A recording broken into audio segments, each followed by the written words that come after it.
Bugungi bemorimiz 5,5 yoshda.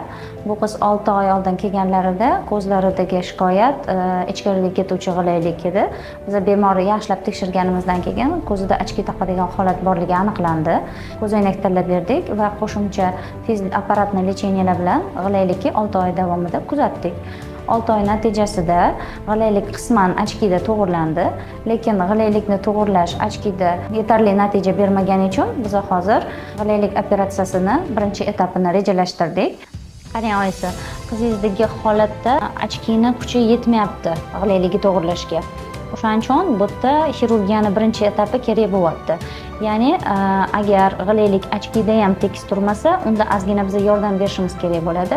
Chunki bu постоянно ochkida ham g'ilaylanib turaversa, ko'z bilan miyani ishi buziladi-da. Ikkita ko'z bilan miyada qo'shilishi buziladi binokulyar zreniya. O'shaning uchun ko'z dangasa bo'lib qolmasligi uchun hozir ozgina kichkina etap qilinadi xirurgiya. Xudo xolisa o'zingiz ko'rasiz effektini. Biz to'g'ri qilib qilmaymiz, ozgina g'ilayligini qoldirib qilamiz. Chunki bu yerda bolani yoshini, ochki taqadigan holatini hisobga olib, hozir biz ochkidagi g'ilaylikka to'g'rilaymiz.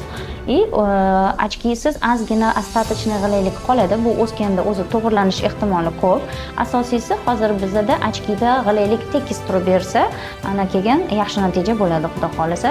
Operatsiyadan keyingi reabilitatsiya degan narsa ham bor. Ya'ni biz operatsiya qilib, buni ko'zni ozgina yordam berib olib chiqib qo'yganimizdan keyin tez lecheniyalar bilan, apparatli lecheniya bilan buni yana укреплять qilamiz.